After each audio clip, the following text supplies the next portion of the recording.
Welcome to Change Your Reality. This is a pre-recorded event premiering with distinguished Toastmaster and John Maxwell certified speaker Tina Gilliard. We hope you enjoy the presentation. Have you ever heard the expression, change your perspective and you'll change your reality? If you're like me, there are times when a change in reality is just what you need. But how does one go about changing his or her perspective and ultimately changing their reality? According to the Oxford Dictionary Online, perspective is a particular attitude or way of regarding something, like a point of view. Hmm. Is an attitude adjustment all that is needed? Quite possibly. But tonight, I will share with you 3 stories that illustrate things I have learned help when one is trying to shift their perspective.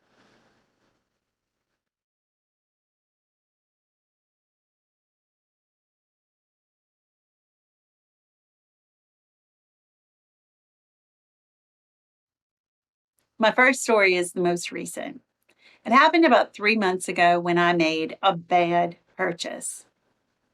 Have you ever made a bad purchase? If you have, let us know in the chat. Just say yes or give us the details. I'm not talking about anything huge like a house or a car or a portable she shed. I just mean you went to the store to buy something and got home and discovered what you bought was not what you really wanted. That's what happened. I stopped at Sam's Club to pick up a few items that we needed. On the list were disposable Dixie cups, the ones that we keep in our bathroom. You know, the little ones that are small and you can use them to drink water when you're brushing your teeth or taking medication. Those. When I got to Sam's, there were 2 different sizes of those cups available. There were 3-ounce ones and there were 5-ounce ones. And I couldn't remember what size cups we normally use. So I looked at the little 3-ounce ones and they seemed so tiny. In retrospect, I realized that when you're in Sam's, everything looks tiny in Sam's. But the 5-ounce ones looked like they were right. So I put a pack of those in my basket. If you've ever been to Sam's, you know that a pack of anything is about 7,000 count. When I got home, my husband AJ was helping me unload the car. He shook his head. You bought the wrong cups. What? You bought the wrong cups. We use 3-ounce, not 5-ounce. Oh, for crying out loud. I was so disgusted. I used the Scan and Go app at Sam's because I don't like standing in lines. But you know what you can't do with the Scan and Go app? You can't return things. I was so disgusted. I agonized over that the whole day. I did not want to have to go back to Sam's and stand in line. And then later in the evening, AJ suggested, why don't we just keep the 5-ounce cups? I probably would like them better anyway. There was one problem. Our dispenser held 3-ounce cups. I tried to put the 5-ounce cups in and they wouldn't fit. When I shared that with AJ, he said, just go buy a new dispenser. And so the next day, I trekked over to Walmart to look for a new cup dispenser that would hold 5-ounce cups. When I got there, there was only one dispenser that would hold the small Dixie cups, and it looked exactly like the one we already had. But when I looked at the box, I discovered some wording. Holds 3 or 5-ounce cups.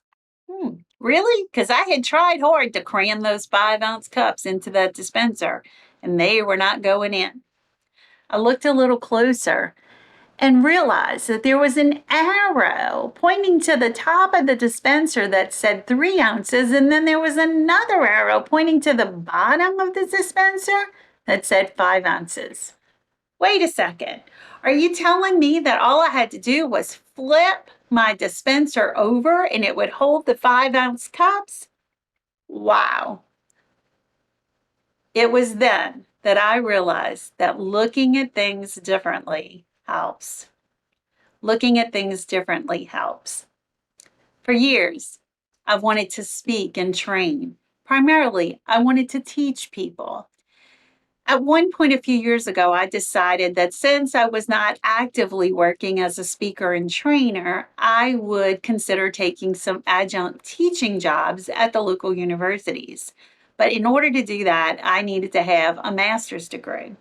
I went back to school, graduated at the top of my class, and started looking for adjunct teaching jobs. But there were none to be found teaching the things that I am so passionate about. I was totally discouraged and about to give up when Google showed me a website I had not seen before. It was a tutoring website called Wyzant. I signed up to be a tutor but was somewhat skeptical until I discovered that I could teach through Wyzant individual students of all ages. I could choose the ages I wanted to teach. I could choose the jobs I took. I could choose my own hours, and I could even choose my hourly rate.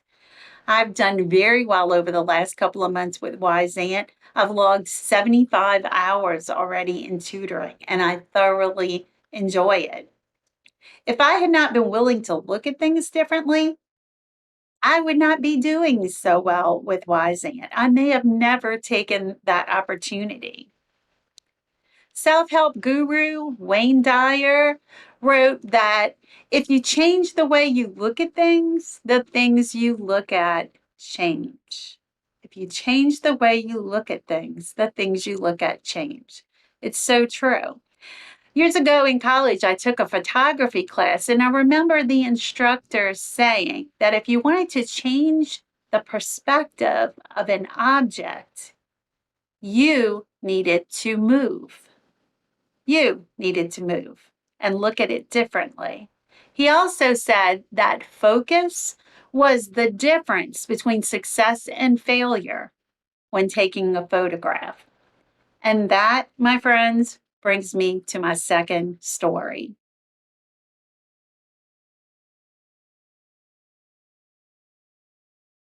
My second story began in 1967. I was 6 years old and I was sitting on my bed with a huge mural of Snow White and the Seven Dwarfs as a backdrop. And I was singing, "Someday my prince will come." And I was planning my future wedding. I was a typical little girl who wanted what most little girls want: love, marriage, a house full of rugrats. I couldn't wait for that dream to become a reality. I started dating when I was 17. Each of my parents had their own ideas about what type of man I should date. My mom said he should be kind and caring and Lutheran. He should have a good job and he should be Lutheran. He should have a great sense of humor. Oh, and did I mention he should be Lutheran? My dad, on the other hand, had one request: that he be respectful. My dad often warned my potential suitors that if they pulled in our driveway and honked, they'd better be dropping off something because they certainly wouldn't be picking anyone up. His other words for them were, "You hurt my daughter and I will hurt you." I had my own set of criteria. In retrospect, I don't think any man could have lived up to them, but I tried. I wasn't gorgeous, but I did manage to get asked out a lot. But dating was really hard for me. Really, really hard. My grandmother wasn't kidding when she said, "You gotta kiss a lot of frogs if you want to find your prince." No kidding, Grandma. I think it would have been easier if I had the tools that the young people have today: dating websites and social media to interact with people. I didn't have any of that back then, so I did the best I could. Blind dates were the worst. The one that stands out to me the most is one that was arranged by a really good friend of mine. She thought she had found the perfect man for me.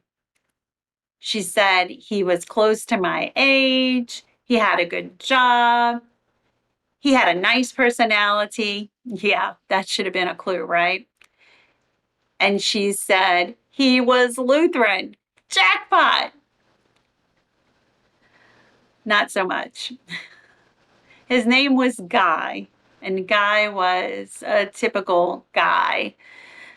Who would have ever thought that a good old Lutheran boy could be such a bad boy? He was fast and I was furious, and we never ever went out again.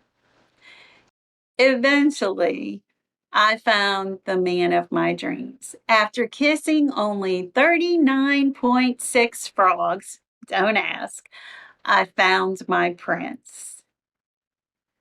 The hard part, however, was convincing him to marry me. You see, he had been down that road before, and as far as he was concerned, marriage was not a word, it was a sentence. I eventually managed to make it happen, however, and we got married in 1983. And a month later, guess what? He became Lutheran, so everybody was happy. It's been 54 years since that 6-year-old me sat on my bed planning my future wedding. Things didn't turn out exactly as I thought they would. Love may be blind, but marriage, it's an eye opener. It's been almost 38 years, however, since we got married, and we couldn't be happier. I recommend it highly. Dreaming about the future helps. Dreaming about the future helps. If I had never dreamt about what I wanted, I probably never would have found it. It would have been like throwing darts at a dartboard that had no bullseye. Dreaming helps us narrow our perspective and focus on our end goal. After we were married, we began focusing on new dreams. The dream of owning a house, the dream of having children and watching them grow, the dream of taking a luxury vacation. Eleanor Roosevelt once said, "The future belongs to those who believe in the beauty of their dreams." When we dream, our perspective shifts in the direction of our focus. I dreamt of a very specific prince, and I found him. And that brings me to my last story.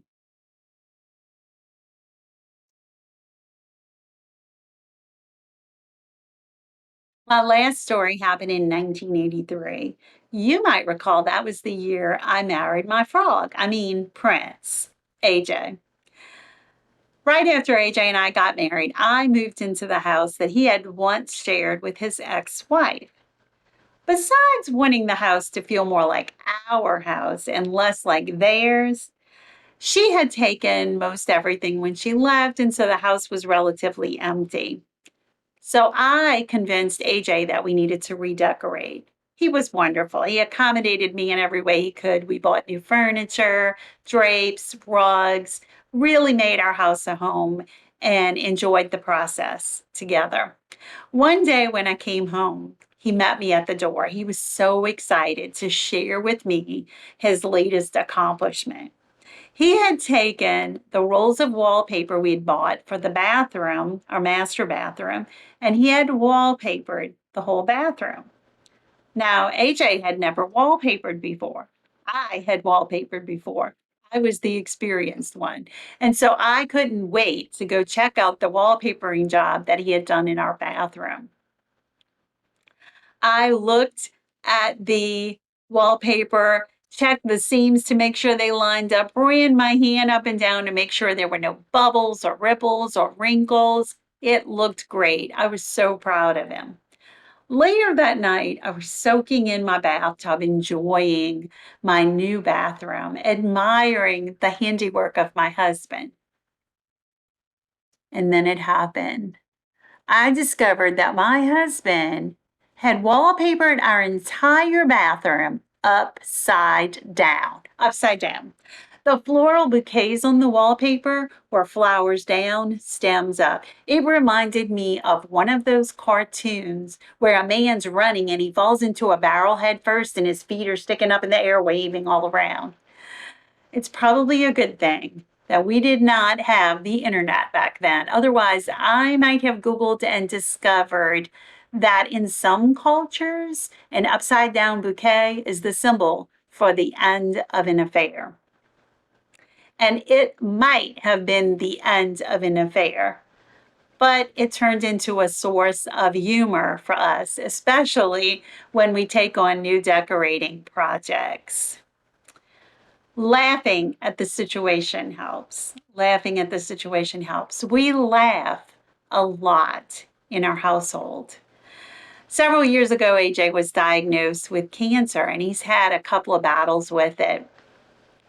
Currently, he's in remission, and we are very thankful to the Lord for that.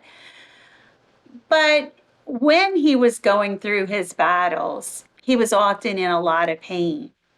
And we discovered that by shifting our perspective, we could actually change his reality. Finding humor in certain situations and helping him laugh actually made him feel better. He changed his perspective and really changed his reality. He would laugh and he would feel better. Laughter is truly the best medicine. Famous comedian Phyllis Diller once said, "A smile is a curve that sets everything straight." Do you find the humor in situations? Can you laugh when things are going horribly wrong? If you can, it may help you shift your perspective and change that reality. If life hands you lemons, grab a lemon, suck on it, and then make funny faces in the mirror. Better yet, make those funny faces at your kids or your spouse and don't tell them why. Just let them wonder. Are you ready to change your perspective and ultimately change your reality? If you can look at things differently, dream about the future, and find the humor in difficult situations, you too can change your perspective and change your reality. Thank you for joining us tonight. Tina would love to speak at your next event. Please visit her website at tinagilia.com to learn more about the other topics she covers.